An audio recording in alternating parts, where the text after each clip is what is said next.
Royal Enfield అనే కంపెనీకి Hunter అయితే ఒక చాలా సక్సెస్ఫుల్ ప్రోడక్ట్ అనే చెప్పాలి. ఎందుకంటే ఈ బైక్ చాలామంది కొత్త రైడర్స్ని రాయల్ ఎన్ఫీల్డ్ బైక్స్ కొనేలాగా అట్రాక్ట్ అయితే చేసింది. అండ్ ఎప్పటి నుంచో రాయల్ ఎన్ఫీల్డ్ బైక్స్ కొనాలి కానీ అవి కాస్ట్లీ, లేదంటే బరువు ఎక్కువ ఉంటాయి, సీట్ హైట్ ఎక్కువ ఉంటుంది అని అనుకుని ఆగిపోయిన వాళ్ళందరినీ కూడా హంటర్ 350 అయితే అట్రాక్ట్ చేసింది. ఎందుకంటే ప్రైస్ కూడా తక్కువే, సేమ్ ఇంజన్తో వస్తుంది, సీట్ హైట్ కూడా ఎక్కువ మందికి యాక్సెసిబుల్గా ఉంటుంది అండ్ బాడీ వెయిట్ కూడా తక్కువ. అయితే రాయల్ ఎన్ఫీల్డ్ ఇప్పుడు చూసుకున్నట్టయితే ఎంత ఎక్కువ వీలైతే అంత ఎక్కువ మంది కస్టమర్స్ని అట్రాక్ట్ చేయడానికి అయితే ట్రై చేస్తుంది.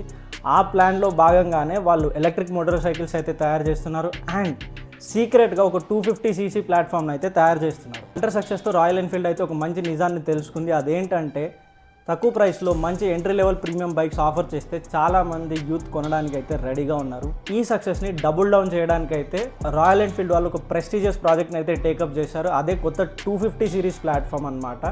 ఈ ప్రాజెక్ట్ వాళ్ళకి ఎంత ప్రెస్టీజియస్ అంటే ఈ ప్రాజెక్ట్ కోసం వాళ్ళు ఇప్పటిదాకా ఎప్పుడు చేయని ఒక పనిని అయితే చేస్తున్నారు. అదేంటో ఈ వీడియోలో మీకు చెప్తాను. యూజువల్లీ రాయల్ ఎన్ఫీల్డ్ అనగానే మనం ఎక్కువ సీసీ మోటార్ సైకిల్స్ని అయితే ఇమాజిన్ చేసుకుంటాం. 350cc, 500cc, 450, 400cc, 650cc, కొత్తగా 750cc కూడా వస్తుంది. కానీ హిస్టారికల్గా చూసుకున్నట్టయితే ఫస్ట్ కాంటినెంటల్ జీటీ కూడా ఒక ఫాస్టెస్ట్ 250గానే పిలువబడింది అండ్ ఇంకా 250cc మోటార్ సైకిల్స్ కూడా ఉన్నాయి. This is a great call back and reincarnation అని కూడా చెప్పుకోవచ్చు మనం. ఈ 250 సిరీస్ ప్లాట్ఫామ్ని అయితే ఒక కోడ్ నేమ్ వీతోనైతే పిలుస్తున్నారు, వి ప్లాట్ఫామ్ అని చెప్పి. ఈ ప్లాట్ఫామ్ గురించి ఇప్పటిదాకా ఉన్న ఇన్ఫర్మేషన్ చూసుకున్నట్టయితే BS6 phase 2 నామ్స్ వచ్చిన దగ్గర నుంచి అయితే కాస్ట్ చాలా పెరిగిపోయిందనమాట. సో ఈ కొత్త 250cc ప్లాట్ఫామ్ని కాస్ట్ ఎఫెక్టివ్గా ఉంచడానికి కొన్ని కాస్ట్ కంట్రోల్ మెషర్స్ అయితే జరుగుతాయి.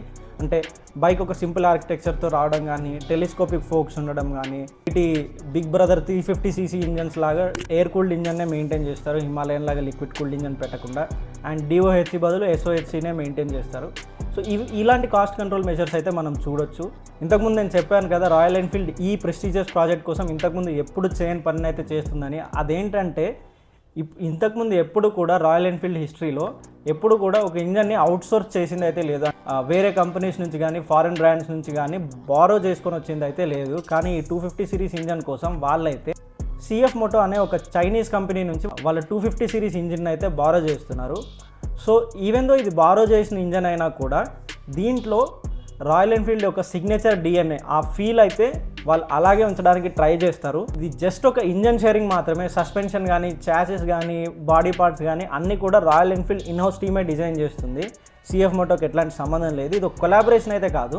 అండ్ ఇంకొక చాలా ఇంట్రెస్టింగ్ విషయం, ఇది యూజర్కి చాలా మంచి విషయం ఏంటంటే ఈ కొత్త ఇంజన్ ఫ్యూచర్లో మైల్డ్ హైబ్రిడ్, స్ట్రాంగ్ హైబ్రిడ్ అయ్యే అవకాశం కూడా ఉంది ఓవర్ టైం.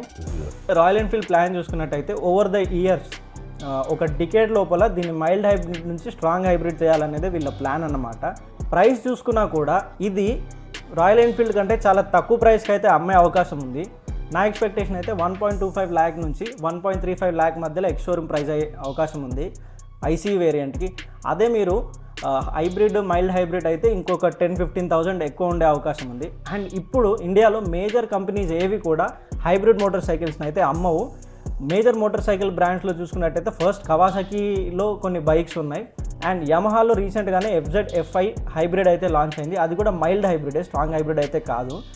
రాయల్ ఎన్ఫీల్డ్ లాంటి రిలయబుల్ మోటార్ సైకిల్స్ తయారు చేసే కంపెనీ ఒకవేళ మంచి హైబ్రిడ్ బైక్ అయితే తయారు చేస్తే it is a very good sign in the market. మంచి కాంపిటీషన్ అయితే పెరుగుతుంది. మోర్ అండ్ మోర్ మ్యానుఫ్యాక్చరర్స్ ఇలాంటి mid displacement hybrid motorcycles తయారు చేయడానికి అయితే ట్రై చేస్తారు. It's a very good news for motorcycle enthusiasts. Price కూడా తక్కువ పెట్టడం వల్ల దీని డైరెక్ట్ కాంపిటీషన్ చూసుకున్నట్టయితే TVS Ronin అవుతుంది. 225cc బైక్, అది కూడా 1.35 lakhs నుంచి స్టార్ట్ అవుతుంది. ఇంకా కాస్ట్లీ అవుతూనే పోతుంది.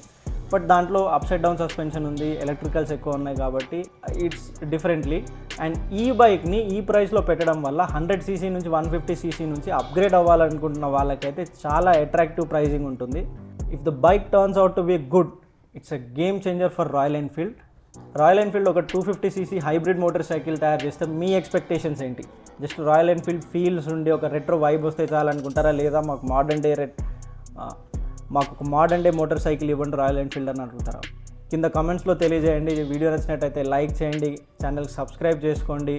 ఎలాంటి ఫీడ్బ్యాక్ ఉన్నా కింద కామెంట్స్లో తెలియజేయండి. మళ్ళీ వీడియోలో మిమ్మల్ని కలుస్తాను. నమస్తే, జై హింద్, బాయ్ బాయ్.